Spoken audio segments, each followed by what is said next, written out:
Welcome back to Squawk Box, everybody. Well, most tourists say that they do want sustainable travel options, but the questions remain as to how to sift through all the greenwashing advertising to find the real eco-friendly companies and travel destinations. Let's get to Monica Petrilli, our travel editor, to find out more. Hi there, Monica. What have you found out?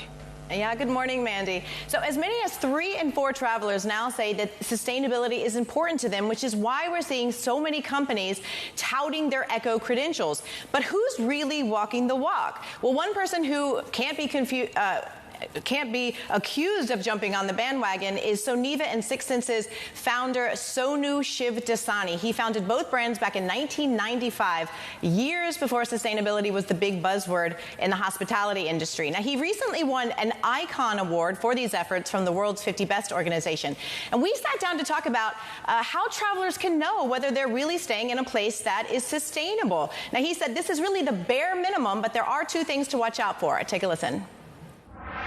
But I think that if you're using any branded water of any sort in a hotel today, when you have incredible filtered water and where the tap water is pretty pure in most countries in the world, I mean, we're here in Singapore, there's no need to have any sort of branded water. It should all be the hotel water with a purifier, adding minerals. Amenities in plastic bottles, that again is silly. One should really buy in bulk containers and then, refill in ceramic bottles.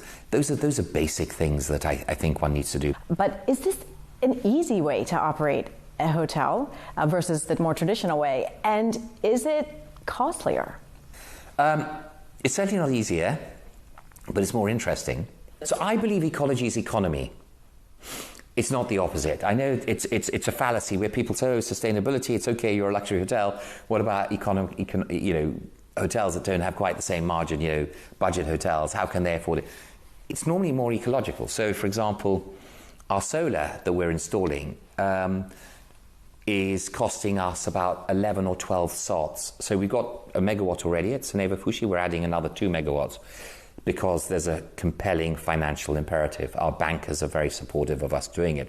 It's actually going to improve all our banking ratios because even with the cost of capital, it's costing us 11 or 12 cents per kilowatt. And this is a context like the Maldives where the cost of capital is quite high. Our diesel is costing us 30 cents. So it's a third of the cost. The payback on this investment is about 4.5 years. The cardboard and the food that turn into compost. We have the branches that fall off the tree, which we put in a pyrolysis oven. It's a vacuum where you heat it and it creates charcoal. That avoids the purchase of $20,000, $30,000 a year of charcoal between the 2 resorts. So that's helping us. It's waste branches. It also creates a biochar that we put in the soil. Between the compost and the biochar, we create these fantastic rocket salads. And guests say that the rocket salad they have at Soneva Fushi's or Soneva Jani is the best rocket salad they've ever had. And this is the Indian Ocean where, we have sandy environments, but we've managed to cultivate the soil with our waste. And each resort sort of delivers about $10,000 a month of vegetables at market prices into the kitchen.